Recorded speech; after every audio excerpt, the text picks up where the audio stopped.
Hi, I'm your Howard County Executive, Calvin Ball, and you're tuned into Mako's Conduit Street Podcast. Whether you're a Maryland resident, a government official, or just someone interested in learning more about public policy in Maryland, this podcast is for you.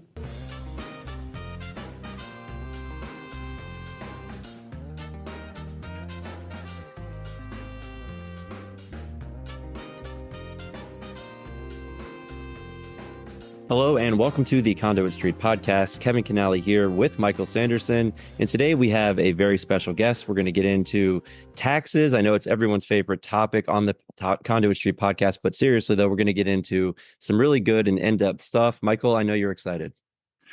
I am excited. I like this sort of stuff. And we reached out through the University of Maryland saying sometimes we get a little over our heads trying to do some tax analysis and so forth. Do you have somebody who could add some credibility to this conversation? And boy, do we have the bullseye today. We sure do. We have with us Luke Spreen. He's an associate professor at the University of Maryland's College Park's School of Public Policy. And among his areas of specialty are state and local taxes, which again, perfect for today. He also handles public and nonprofit financial management. So he's an expert there as well. Professor Spreen, we're certainly glad to have you with us today. And I'm betting that you have some former listeners out there that have taken your courses and hold policy degrees from College Park. So that's right in the middle of our listener demographic, I think. So you should have certainly some people who are very familiar with you and your work. And thank you so much for joining us today. Thanks for the invitation. Thrilled to be here. I've been at the University of Maryland for 6 years now. Several of my former students have actually reached out to me, and they tell me they now work in state and local government in Maryland. I've also been an instructor with the University of Maryland's Academy for Excellence in Local Governance, which is a partnership with Mako and the Maryland Municipal League. So there's a good chance there are some of my former students listening to this podcast, and they're probably going to experience a flashback to their time in my classroom. Hopefully the good sort of flashback, not like a PTSD sort of thing, but, fond reminiscences of their time getting, hip deep into tax policy and fiscal issues and so forth with one of their, highly regarded former professors. I'm sure you got all the 5 stars on the, rate my professor site and that sort of thing. Right? But most of my students tell me they enjoyed my class. So that's good. That's good. Well, so I will tell you, in getting prepared to talk to you, I was reading through the description of one of your courses in particular. Like the title of the course is Public Economics, Raising and Spending the People's Money. And I got sort of a chill because a course really close to that was pretty much my favorite course I took in my entire academic time. I got a master's in public administration and had the good fortune to have a course sounds a lot like yours. So I don't know. I'd kind of like to come and audit your class one time. But for our listeners, can you spell out a little bit of what that course gets into and what they would experience if they were on campus with you in College Park? Yeah, definitely. So that's a core course in our Bachelor of Arts in Public Policy program here at the School of Public Policy. It's a foundational course in public economics. So we talk a lot about a lot of different topics, the role of government in market economies, federalism, tax policy, budgeting, public debt, to name a few of the more prominent examples. This kind of course is taught commonly at the master's level for Master of Public Administration, Master of Public Policy students. You almost certainly took a very similar course during your time as a graduate student. So I teach that course at the master's level as well. And I also teach a more specialized course in state and local financial management. That's fantastic. And I think it lends itself to the real reason that we're really excited to have you join us. And that is because we spend a great deal of time talking about tax policy, especially lately, both at Mako and amongst our counties, but also in the political class in Annapolis. So some of these topics do get kind of deep. And since this is your bag, we wanted to have you on to help us talk through some of the tax policy questions a bit, because that is your thing, right? Yeah, I would definitely say this is in my space. So, like most academics, there's a few topics I kind of zero in on with at some depth, and then I have sort of more of a broad knowledge of public finance and public economics. So one topic I work a lot on is local fiscal health. And so that's really concerned with trying to understand how local governments can make better decisions, especially with respect to budgeting and fiscal policy. better decisions that will avoid a future fiscal crisis, and then what role state governments can and should play in that space of addressing local governments in experiencing a crisis of some sort. I also do a lot of work on state and local tax policy, primarily on income and property taxes, which should appeal to your listeners because those are, of course, the two primary sources of tax revenue for Maryland local government. Lately, I've been doing some research on Maryland's property tax system in particular, looking at some of the property tax relief programs that are offered by some of the counties in Maryland, and also the role of the state of Maryland as the property tax assessor in the state. So Maryland's one of just 2 states in the United States that handle the assessment function. To my knowledge, Montana is the only other one. So we can't quite say Maryland's unique, but it's certainly exceptional in that way. Well, I mean, that itself is a topic that we have talked about on this podcast from time to time, and it has sort of been front and center with the General Assembly and with this and prior administrations over the years. So I'm interested that you have some familiarity with the assessment process and it being done by the state. Maybe that's a candidate. I mean, from time to time, we're like, oh, whoa, this is like a whole separate conversation, a separate episode. I'm even sometimes guilty of saying, yeah, we'll put it on the special subscribers only page or whatever. But maybe this could be let's put a pin in the assessment process, and for another time have you back and kind of dig into that and talk about like what your findings might be on the history and the effects of doing that outside of the hands of local governments. That sound like we might be able to roll you back for a round 2 and talk specifically about that? Yeah, that'd be fantastic. My study, I'll be looking at both the sort of the cost effectiveness of state assessment and also the equity implications. So if that's of interest to your listeners, I should have something for them soon.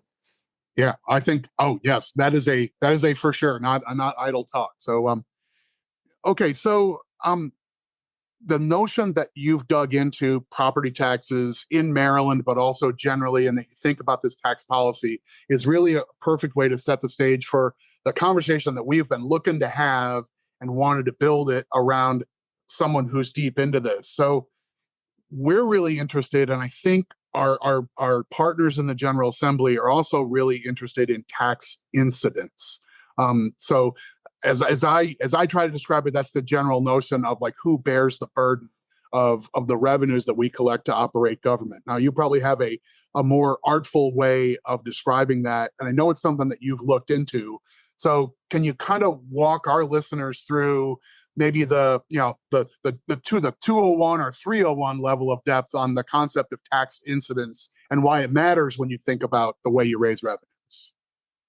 Yeah, I can definitely try. This is a topic that comes up a lot in my courses. To just lay out the terminology, so economists typically distinguish between statutory incidence, which is who the government says is responsible for paying the tax, for writing the check, versus the economic incidence, who's ultimately bearing the burden of the tax. So a common example of this that gets brought up a lot in classrooms has to do with tariffs and international trade. Let's just imagine for a country imposes a tariff on some goods, say imported steel. It's pretty well understood that the countries that are exporting steel the firms that are exporting steel to that country, they're simply going to raise the prices. So even though they're responsible for paying the tax, it's consumers that are paying higher prices. That extra profit is flowing to the steel firms, and then that profit is being paid to the government in the form of the tax. So in effect, consumers are bearing the economic incidence of the tax, even though producers have the statutory incidence. So why is this important? So generally, the goal of a tax system is to generate revenue, to fund government services. But policymakers often want to accomplish other goals with the tax system. So they want to reduce inequality, or they want to encourage economic development. Or in the case of tariffs, they want to oftentimes protect domestic manufacturers from foreign competition. Well, if policymakers don't have a good understanding of the economic incidence of a tax, they can end up creating a tax or altering a tax in a way that actually undermines the very policy objective they hope to achieve. So in the case of tariffs, yes, you do protect domestic steel producers if you impose a tariff on steel, but you're also going to raise the prices of goods across the economy. Right. And I think, and that's a great example. And I think a really important piece there is that tax incidence isn't just who write the check, but also who ends up feeling the burden. And that brings us to property taxes. We talk a lot about property taxes. And when it comes to property taxes, tax incidence matters a whole lot. And those questions about who actually bears the burden matter a whole lot. So can you get into that a little bit and talk about property taxes and your view just on the tax incidence there? Yeah. So I have to start by offering maybe a defense of property taxes before I point out some features of the property tax system. That's an honorable effort. Let's start with the positive, because I mean there are some things that make property taxes very attractive from a government perspective. Yeah. Right. Yeah, and definitely at the local level. So, lots of academics have engaged in lots of studies that show that the property tax is extremely stable and reliable source of revenue, probably the most stable of any of the tax instruments out there. So there's a few reasons for this. Property tax assessments grow pretty consistently year over year, and they don't really decline very much during economic downturns in the same way that household income does. And of course, household income is subject to the income tax. The property tax is also really hard to evade. So unlike income and income taxes, which are self-reported, the property tax is a taxpayer passive system, which means that the government creates a tax bill and mails it to all the taxpayers. So it's not as easy to evade. And if you don't pay your property taxes, the government takes your home. So there's a pretty strong incentive to pay your taxes, right? And so this stability of the property tax makes it a really great tax instrument for local governments, because local governments don't want to be in the position of having to lay off teachers in the middle of the year because they missed their revenue projection for how much taxes they were going to bring in. So the property tax insulates local governments from national economic trends that the income and sales taxes are really vulnerable to, and state and federal government are really vulnerable to. Another appealing aspect of the property tax is that it's behaves similar to a user charge for public services, at least in theory. So the way this works is that if a household prefers really high quality schools or police really high quality roads with no potholes, they can identify a locality that offers the services they want. They can buy a house there, and they can pay property taxes that are commensurate with the quality of services they receive. So this is a well-known academic theory. It's called the Thibault sorting, or the Thibault theory, for an economist named Charles Thibault. But it's not really necessarily a perfectly realistic theory in practice. So I work in College Park, probably not going to commute from Frederick or Hagerstown to College Park several hours to save a little bit of money in property taxes, although I have colleagues who do. And then probably a bigger problem with this theory, at least as it works out in practice, is that affluent households tend to sort into localities that offer really good public services, really high quality schools, police, roads, and so forth. Lower income households tend to sort into localities that have cheaper housing and lower property taxes, and also lower quality public services. So this leads to a lot of inequality in public service provision across states or across counties. And this is, particularly problematic when it relates to public education, which is why states, including Maryland, are so heavily involved in K-12 finance, even though public schools are fundamentally administered by local governments. Right. Okay. So, yeah. So, but I think I remember a comment from one of these sort of patron saints in this area, Milton Friedman, saying, I think words to the effect of, he was not a particularly big fan of taxation and public services generally, but I think one of his comments was, to the extent we're going to have taxes and pay for public services, I at least want them to be administered at the local level so I can shop and other voters can shop for the community that fits their needs best. Exactly the sort of social choice theory of, I want to pick a high service area because I want these things and I'm willing to pay for them through my taxes. I can do that more easily at the small level than have to move to a different state or a different nation. And like we see that in property taxes as mostly a local instrument, there's a lot of variation. You don't necessarily have to move super far to pick something on the menu that's a little different.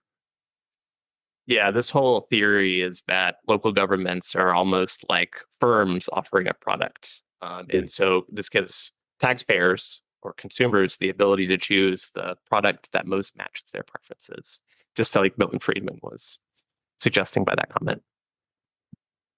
Yeah, and I do want to say too, I mean, as we talk about the property tax, I mean, I think one thing that I think we could all probably agree on is that the property tax is regressive. I think we can also agree that everyone hates paying the property tax, right? Because typically you're stroking a check, and it's not like, your income tax where it's taken out along the way and you don't really feel it as much. But a lot of people, when that property tax bill comes through, they end up stroking a check. So we know it's highly unpopular among taxpayers, but also that it is regressive. And you mentioned K through 12, and I want to just point that for a second, because at this point, county governments, you mentioned earlier, we have the property tax and then the income tax, but where half of Marylanders live, the counties are maxed out on their local income tax rate.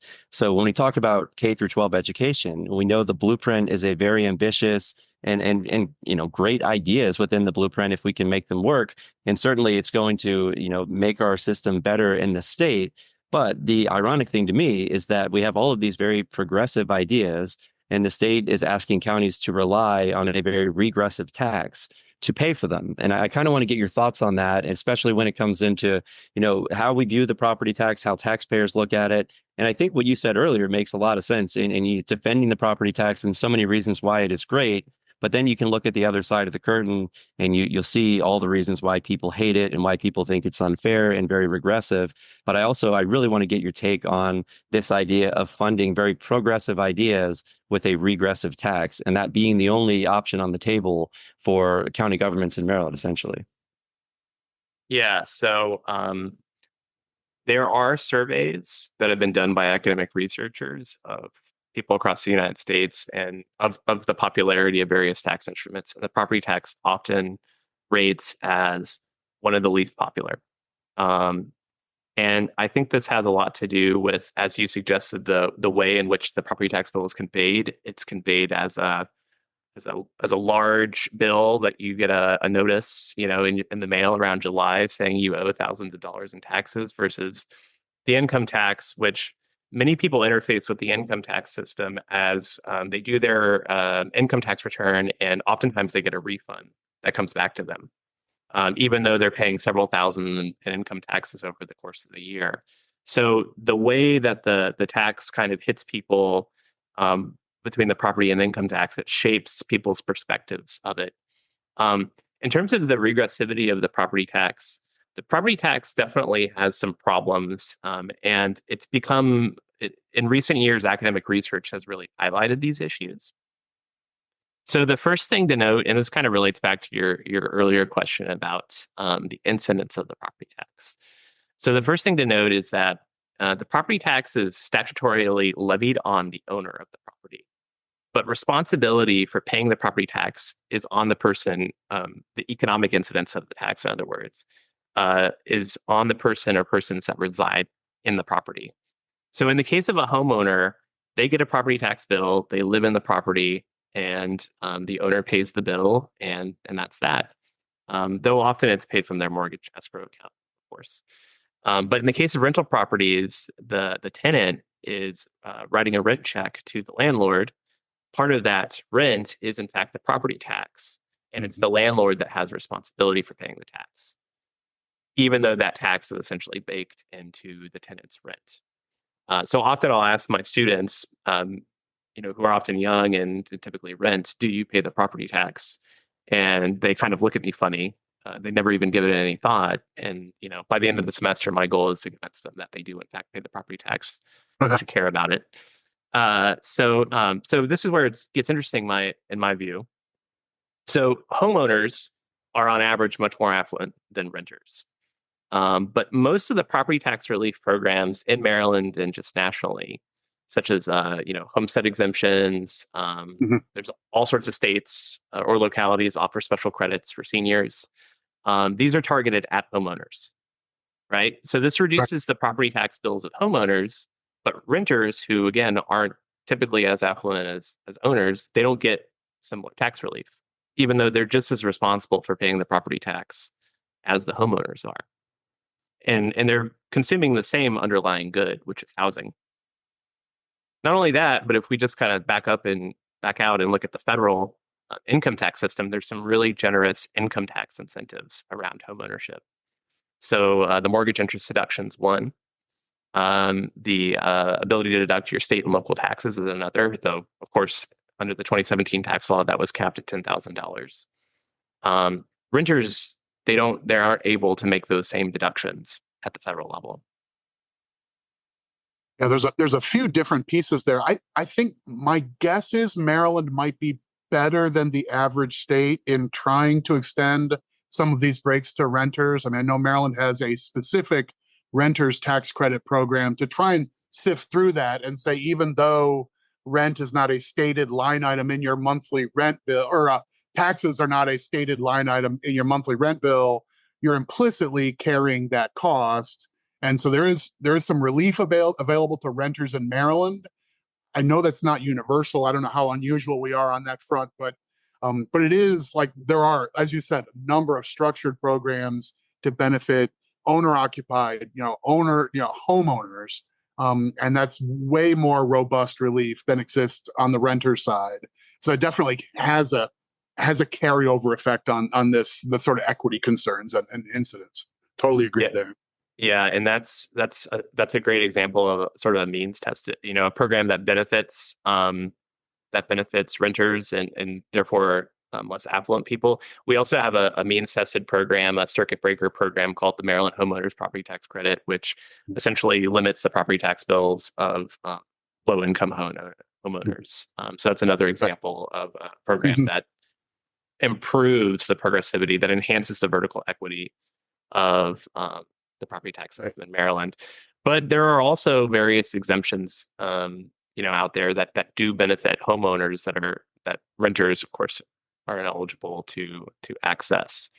So there's some really interesting academic research that looks at the impact of various tax exemptions provided through the property tax system and its effect on housing prices, right? So if you think about renters trying to transition into being homeowners, a big issue is the underlying price of housing, which, I think most people would agree housing is very expensive right now, more expensive than it's been historically. And so the role of property tax relief in this, I think, is really important, and how property tax relief programs can actually affect housing prices. So let me explain to you why a property tax relief program could potentially have an impact on home prices. Right. So let's imagine that there's like two counties. One of them offers a property tax credit for maybe senior homeowners. Maybe it's $5,000, and the other one offers no similar tax credit. Well, if I'm a senior homeowner and if I'm a senior and I'm considering becoming a homeowner in one of those two counties, I'm going to gravitate towards the county that offers me a large tax incentive. Mm-hmm. And not only that, but if I'm a senior and I live in that county that's offering me a very generous tax incentive, I'm going to be inclined towards remaining in my home versus maybe, moving to Florida and retiring there or something like that. Right. So, this added demand for housing among people who are eligible for certain property tax relief programs, certain targeted tax relief programs, can actually raise the price of housing for everybody. Right. So essentially, you're benefiting one group, but you're harming another group. And oftentimes that's first-time buyers who are lower income, younger, maybe they're more often to be minority, right? So there's property tax exemptions targeted at certain groups can harm other groups. And we're getting a better understanding of that through academic research lately. So I hadn't thought of it quite like this before. Honestly, not since grad school. But the notion of property tax rates or benefits to curb them and so forth might end up sort of being capitalized through the market, that the actual value of your home could escalate because the market's hotter in your neighborhood because of a tax incentive, making more people interested in moving in. When there's more buyers for the home, drives up prices. And oddly, you affect affordability for the larger community by singling out some folks for relief. It's almost like you can't win for trying a little bit there. Absolutely. And then, you compound that with all of the closing costs that go into buying a home, including pretty substantial transfer taxes in Maryland. Housing affordability can be an issue, and property taxes and the tax system as a whole can't contribute to that. And that's one thing that the government can control. There are other things that are harder for related to the housing market that the government can't directly influence, but that is one thing that local governments could do, is thinking carefully about how their property taxes are sort of influencing housing markets in their areas. Right. But I think there's a lot to unpack there, but you also mentioned sort of the burden between a homeowner and a renter. And I do want to say, and hopefully we can have you back to talk about this too. This comes up with the issue of tax sales too. Maryland has a very unique process in a lot of ways. But one of the things, whenever you're trying to reform the tax sales system, and it came up last session, was, you don't want to have a situation where someone is renting an apartment and the owner of the apartment is behind on their taxes and they've gotten all the notices that they're going to be taking to tax sale, but they've never actually informed the renter. And so all of a sudden the renter could be out on the street and they had no notice. So I know that, Maryland, we have a lot of levers to pull, and we have a lot of programs to help people avoid tax sale, a lot of notifications that go out to say, hey, please reach out. We're trying to help you. We don't want to put it into tax sale. But if you are a renter and you don't know, that becomes problematic. So I know we can hopefully have you come on to talk about tax sales too. We probably have you booked for like 4 more episodes at this point. But that is something that comes up too. And it's another issue when it comes to kind of who bears the burden, but kind of in a different way. I actually know relatively little about tax sales, so maybe there's a better guest out there. Well, let me, if you don't want, if you're not a masochist, then I would just say, hey, don't even worry about going down that road. But I think a lot of what you're saying here is super important. And I think my main takeaway from what you just said was that sometimes, the government can have the best intention, but if you don't look at all of the sort of the outliers in terms of what could happen, you could end up doing a harm or a disservice to people that you're actually trying to help. And that is also fascinating. So all the different levers that you can pull, it's really important to take a look at, what could happen, what is the benefits that are out there versus some of the unintended consequences that could bear their ugly heads, right? Absolutely. And I was hoping to talk a little bit about how assessments relate to the equity of the property tax. So this is a great place to sort of talk about unintended consequences. Mm-hmm.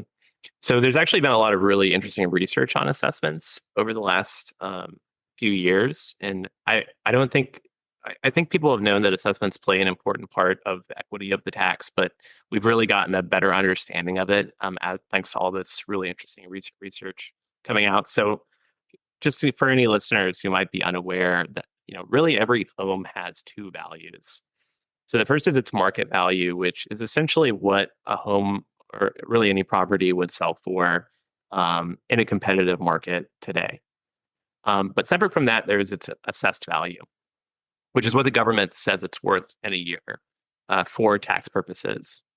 So as I mentioned earlier, in Maryland, we have a state assessor. The state assessor, the Department of Assessments and Taxation, they assess every property in the state every 3 years, and then they phase in any increase in value over those 3 years, over the next 3 years, which is nice because it kind of softens the blow of property appreciating and taxes going up. Since ultimately the property tax is a tax on your property wealth. Right.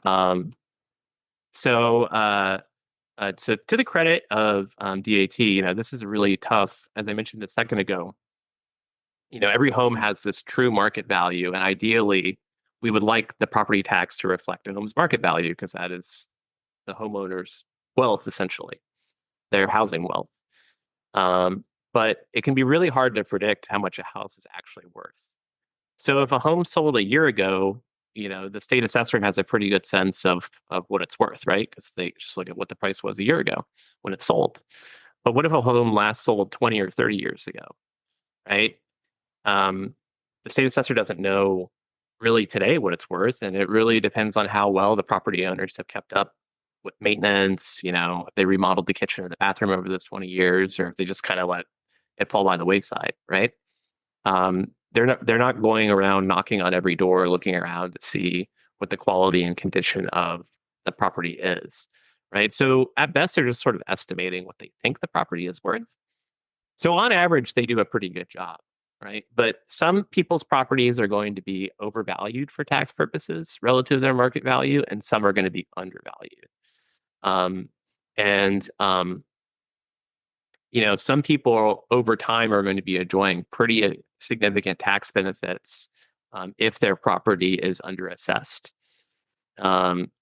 Whereas people who just bought a property recently, they're probably going to see a fairly large, increase in assessments, especially given that property prices have increased so much in recent years. That being said, people who just recently bought a house, there's an argument to be made that they could probably afford, the property tax they've demonstrated an ability to pay. So this one issue with assessments, probably the bigger issue, especially from the sort of vertical equity angle, is that there's a tendency for larger and more valuable properties to be underassessed relative to smaller and less valuable properties. So generally speaking, more affluent people are going to buy larger, bespoke homes in really nice neighborhoods, and lower income people, to the extent that they can afford to buy a home, they're going to buy smaller homes smaller homes, less, not quite as fancy, or they're going to rent. And of course, we talked about it earlier, they're going to be paying property taxes. They're going to be bearing the economic incidence of property tax. So if the government's systematically undervaluing the largest, most valuable homes relative to the smaller homes, that basically means that, the highest income, the wealthiest people are going to be underpaying property tax relative to lower income people. So there's a really interesting recent study from the Center for Municipal Finance, which is a research center at the University of Chicago. And they found that properties across the United States, the bottom 10% of homes, so the least valuable 10% of homes, were more than twice as likely to be overassessed compared to the 10% most valuable homes. Overassessed in terms of their assessment versus the market value of the home. So this basically means that people living in sort of the bottom 10% of homes, the least valuable homes, which again tend to be lower income, they're paying more property tax relative to the true value of their home than much more affluent people living in the nicest houses. So another study from Brookings looked at this from sort of a racial equity lens, and they actually found that across the United States, the property tax burden of Black homeowners is about 10 to 13% higher than white homeowners on average, even though their homes sell for 20% less than a comparable home owned by a white person. So there's also a racial equity component to this. Mm-hmm. It seems like there's a few different things that might be at work there. I'm like completely back in grad school mode now. I've got my pencil sharpened. I'm jotting down all these little notes that you're speaking and so forth. But a couple things strike me as you talk about the assessment process leading to potential inequity. I mean, one is all the things you mentioned about we have a 3-year assessment cycle, and then you phase in the increase in assessment to sort of cushion the blow for the taxpayer, make their tax bill more predictable and more stable. But in the process of doing so, you give up accuracy, right? If a property has actually appreciated in value since its last assessment, and we say, okay, that $250,000 property is now really worth $350, so we should bump it up by 100. By saying we're going to do that in 3 increments, we're deliberately saying you're going to pay tax on less value today than we actually think it's worth today. We're building that in the name of stability and in the name of predictability. We're giving up what you might argue is equity. If you think the fairest thing to do is everyone pays based on their immediate market value, you give up some of that precision and equity by having things that feel like tax fairness and predictability, and like things like homestead credits and so forth even compound that. and forgive me, I'm on a mini roll, but in my own reading my own scribbles, the notion of having errors in assessments skew on class level. I mean, part of that probably traces to the fact that there's a whole appeals process. Yes. And in the event that someone gets a piece of paper saying your new assessment is this number, the ability to read that, digest it, and understand that you have certain options to go through and appeal your assessment if it feels like it's higher than what you believe the market value to be, like there's like a barrier to entry there. And I suspect people with highest means are the ones who will be most likely to engage a professional, an attorney or a specialist to help them with that process and do all the research and go to their appeal for them and so forth. And probably just the dollar amount, for $1 million home, it's worth the fight more than for a $200,000 home. Like all that stuff is baked in. Over assessments get corrected more at the high end because folks have the means and the motivation to do it. And then you end up with over assessments at the low end stand, maybe more likely. As a thought experiment, that seems to hold water to me. Michael, that was my first thought. And I was going to ask Luke if we knew, if this study was after, it was actually what they ended up paying after all the appeals or not, because that is a huge problem. And when it comes to assessments, the State Department of Assessments and Taxation is extremely understaffed. It's really hard for them to get good quality assessors. So most people don't know that typically they're spending less than 10 seconds on a property. They're not going out and look at all these properties unless there is something, if you've added a deck or you made an addition that is, costs a certain amount of money, that's going to trigger someone actually coming out and taking a look. But generally, they're not actually looking at the property. Now, they do use visual aids. They use market data and whatnot, but that only goes so far. And especially when it comes to commercial assessments, and this is along what Michael was saying, a lot of times, no matter what the assessment is, they're automatically appealed. A good attorney understands that they're likely to at least get some of it reduced just by going through the appeals process. And there's a multi-level appeals process in Maryland, the last of which ends in the court system. And so you get this to me very perverse idea that as soon as you make an assessment, particularly on commercial, it's automatically appealed, and there's no disincentive to appeal because they're not having to pay to appeal at any level, even if they don't lose. And a lot of these assessments are super complicated, massive properties, all kinds of different income streams and whatnot. And it takes a lot of work for SDAT to go in and do that. And they're not compensated for it. So when you have these automatic appeals by wealthy homeowners or corporations or commercial properties, it creates problems for them, and it takes even more of their people off what they need to be doing, which is making accurate assessments and trying to untangle and deal with these automatic appeals most of the time, or a lot of the time, which are baseless.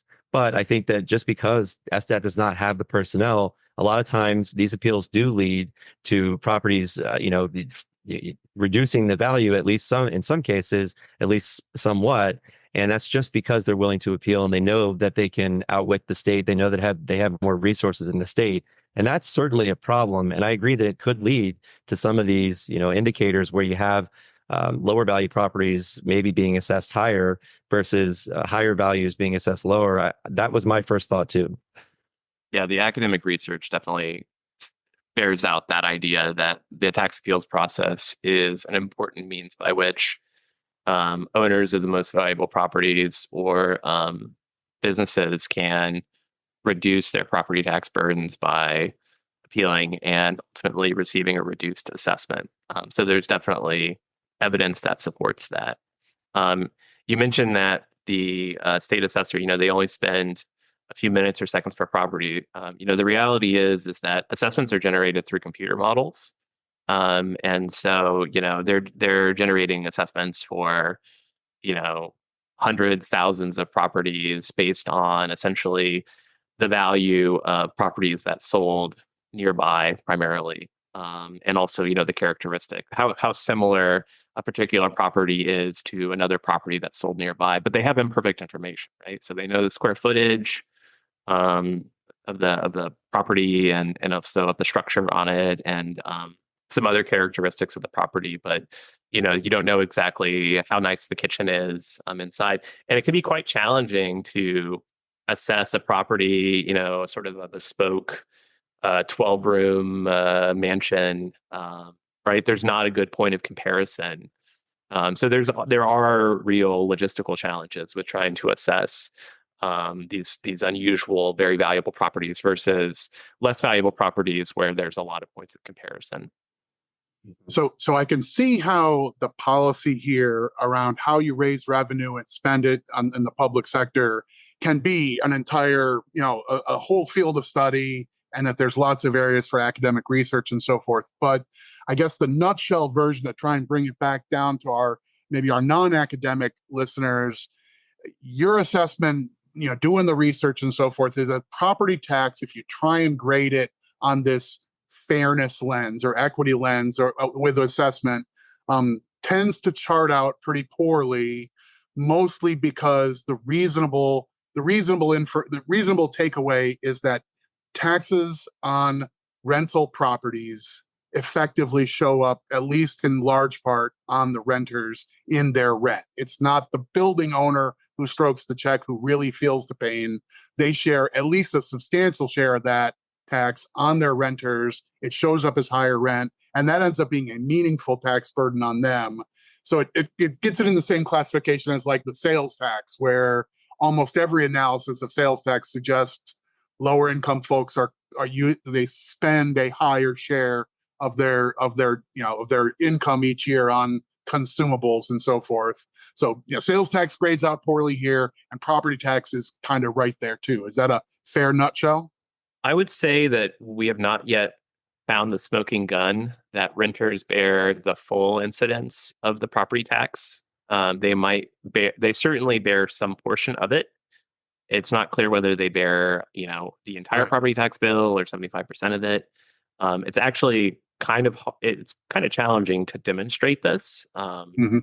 But economic theory, I would say strongly, and the evidence we do have pretty strongly suggests that renters do bear the incidence of the property tax. And then, of course, as I noted a moment ago, there are a lot of other tax incentives that benefit homeowners, owner-occupied housing, that renters are just not eligible for.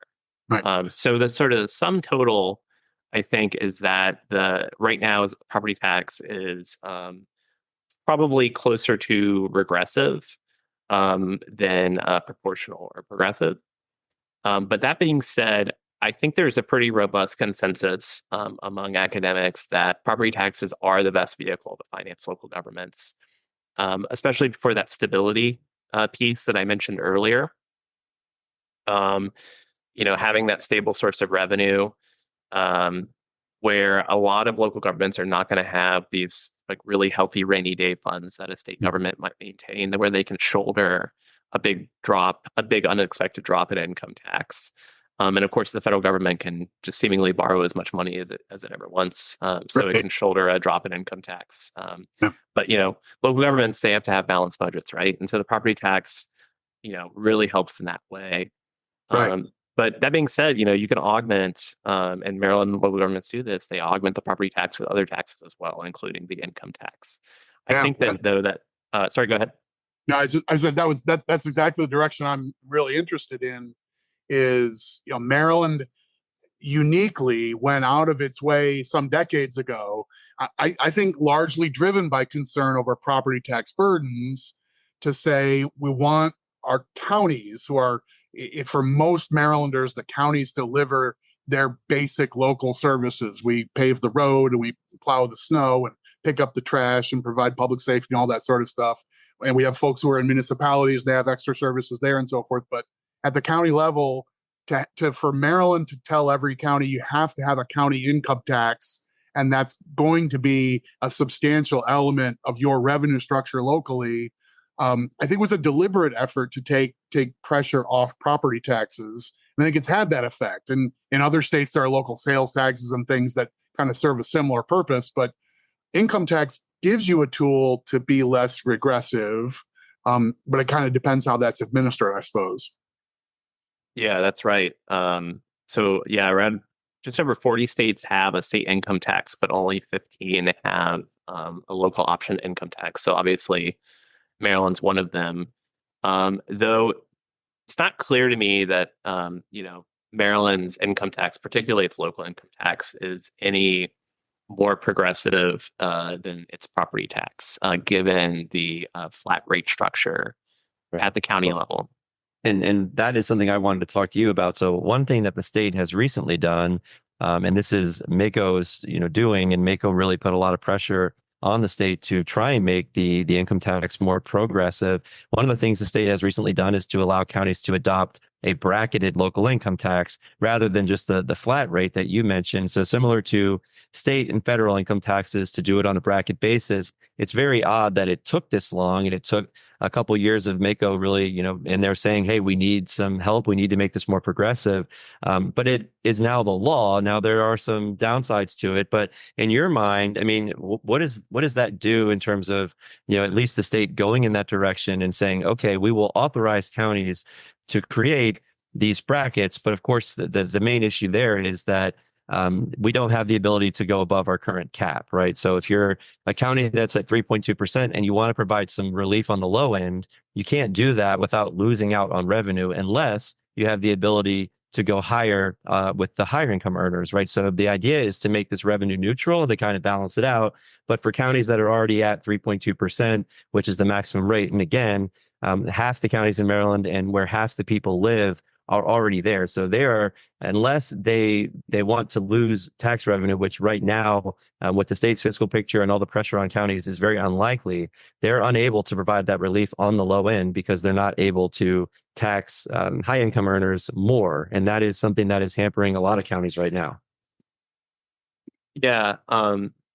So one interesting thing I think about state income taxes, and also by extension local income taxes, is and many states have a flat state income tax rate. In fact, several states in recent years have moved from transitioning from a bracketed rate structure to a flat personal income tax rate.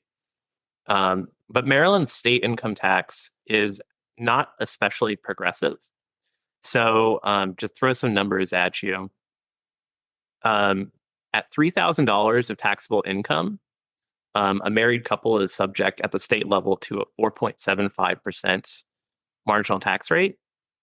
But the top marginal tax rate at the state level is 5.75% on incomes above $300,000, right? So there's about a 1 percentage point progression in the income tax rate from the bottom to the top, essentially from the bottom to the top. There are some lower rates below 3,000, but that you get to 3,000 pretty quickly, I think, in 2024. So contrast that with the federal level, where at 380,000, a married couple is paying a 32% marginal rate, and the top federal marginal rate is 37% on incomes of 730,000 or more. So the Maryland state income tax, while progressive, is not especially progressive in comparison to the federal income tax. There's another big issue with the Maryland state income tax, in that people can only itemize their state tax return if they itemize their federal tax return. Mm-hmm. So right now, the federal standard deduction is around $29,000 for married couples, and the Maryland state standard deduction is around $5,000. So you have to have a lot of itemized deductions in order to itemize, 30 more than 29,000, right? In itemized deductions for you to justify itemizing your federal return. And if you don't have that, you take the state standard deduction by default, right? So really, the only people who are going to itemize for the most part are quite affluent, people who have a lot of deductions. So most common ones would be mortgage interest deduction. We talked a little bit about the state and local tax deduction earlier, charitable contributions, and so forth. So the ability of higher income people to itemize really has an impact on who pays Maryland state income taxes, right? People on the lower end of the income distribution are more likely to owe some Maryland state income taxes than they are federal income taxes. And people on the higher end are able to shield pretty significant portion of their income, those at least that itemize at least, from Maryland taxes. So when we take these into account at the state level, Maryland's income tax system is probably slightly progressive to proportional. And, as I mentioned earlier, because of this flat tax rate, the county income tax is probably slightly regressive. So getting back to your question about counties potentially transitioning from this flat tax rate to a progressive rate.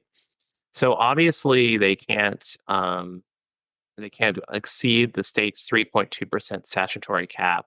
So that really only opens them up to lower marginal rates for income groups, lower below 3.2% for lower income workers. So there's some good arguments for this, I think.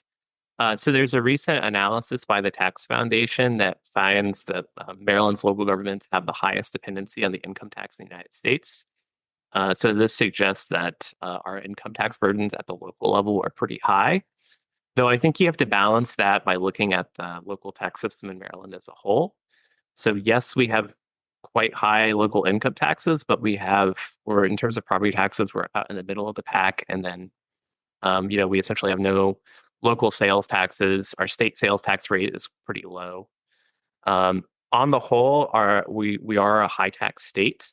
The Tax Foundation ranks us number 5 overall in the country, but we're also a very high income state. And if you look across the United States and across the world, the richest, most affluent countries, they tend to have high taxes and also high quality public services. This is because, more affluent households, they tend to expect high quality public services, and you have to pay for the taxes.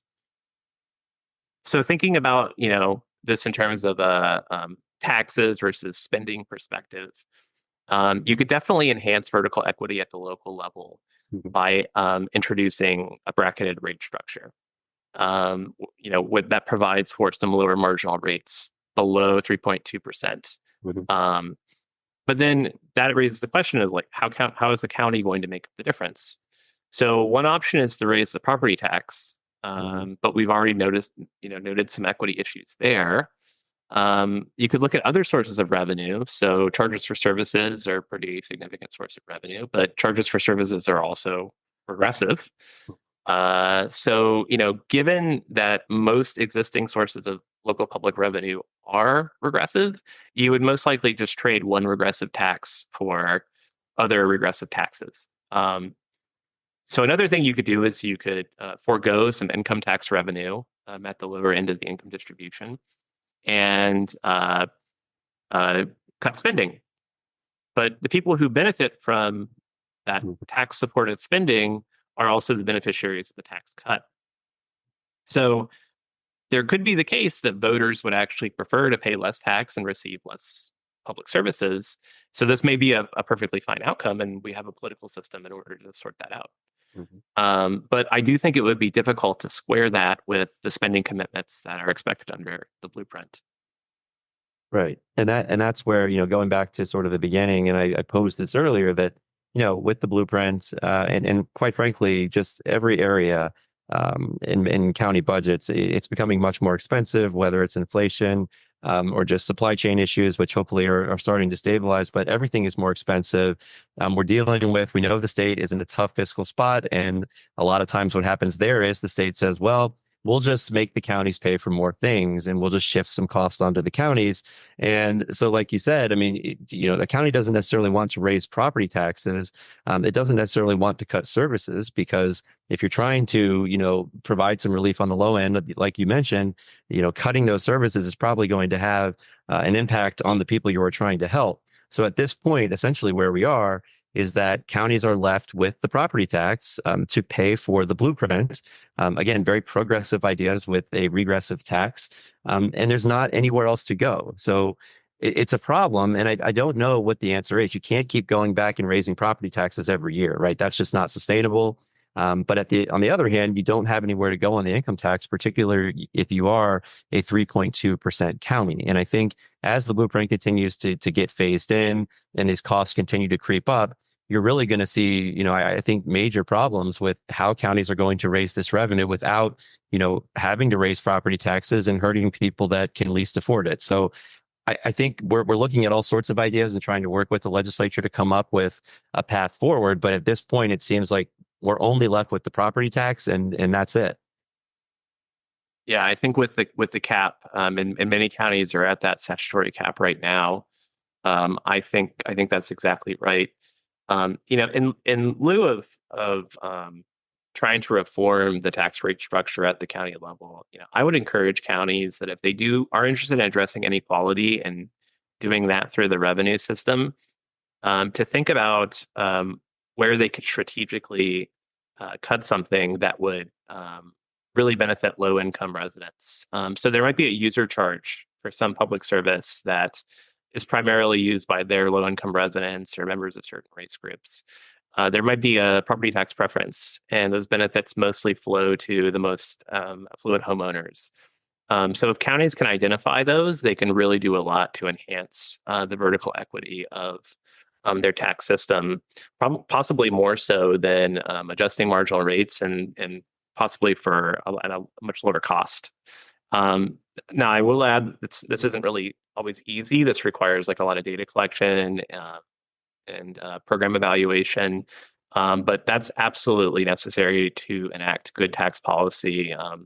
In order to be successful, counties and really governments everywhere really need to think about the economic incidence of any tax policy they're considering. And so we talked about that a lot today. It's very easy to enact a tax policy that addresses some issue, and if you haven't really thought about, you haven't really understood exactly who's being impacted by that tax change or how people are going to respond to it, you can actually undermine your goal. So that's something I think is important for Maryland counties and for governments everywhere to consider. Absolutely. And, I think it becomes even more difficult when you are so reliant on the property tax and you start looking at, well, we could cut services that, mainly benefit wealthy homeowners, but you're also worried about those people leaving, right? And whether they go to a different county or a different state, some of the big movers in Maryland can have massive effects if they were to leave the state or go to a different area of the state. We see that when we look at, sometimes how the formulas are affected just by a couple of big hitter taxpayers filing late, and that just jumbles all the formulas and it redistributes wealth across the state. So I think, not that you'd want to have to think about this, but there is, I think in the back of a lot of minds, hey, if we do too much and we lose some of these really affluent homeowners who contribute a lot in property taxes, we're going to dig ourselves an even bigger hole. So obviously you want to make sure you don't do that. But I think the best way obviously is to engage with all stakeholders, right? To kind of bring everybody in and say, here are the options that we have. Here's what we could do. What kind of feedback can we get from our residents? But again, really the only option you have is, hey, here's what we could do to pay for the blueprint is to raise your property tax.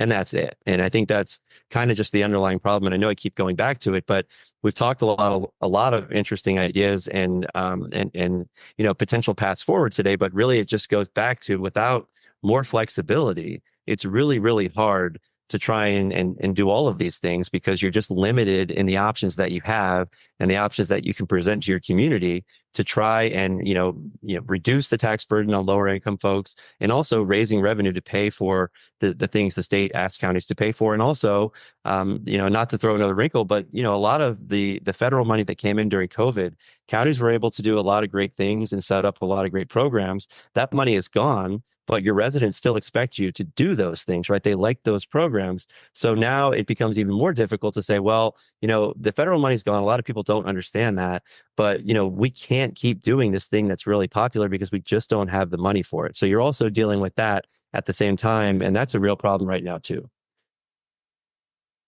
Yeah, I'll just say, Professor Spreen, you've taken some time to talk with us. This has just been a gold mine. We get into some of these topics and do it sort of on our own, or we have a political guest or whatnot, but you've given us some grounding for this conversation that is timely and relevant, has been super helpful. And I want to add one more thing real quick. You mentioned early on that you're involved with the Academy for Excellence in Local Governance. That's been a really fruitful collaboration to bring a lot of local leaders sort of up to speed quickly on the things that are peculiar to their roles in local governments. A lot of people have served in civic areas and so forth, but they got to learn about the Open Meetings Act and the Public Information Act and things like public budgeting and so forth. And you and the University of Maryland being a part of that is a great service that we can deliver collectively back to our local officials. So I didn't want to leave that out. Thanks for your contributions on that front. But also for today, this has been great. Yeah, thanks for having me. It's a lot of fun to talk about tax policy, especially with so much interesting things going on in this space. So I really appreciate this opportunity.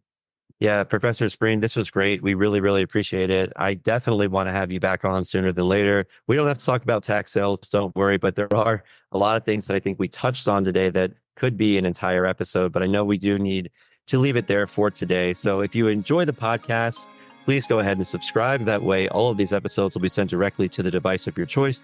You can also follow along on social media, Facebook, Twitter, and then, of course, you should always be reading the Conduit Street blog, updated every day with all the latest happenings in Maryland across counties. But for Professor Spreen and Michael Sanderson and our esteemed producer, Chantal Malcolm-Lim, this is Kevin Kinnally signing off, and we will talk to you soon.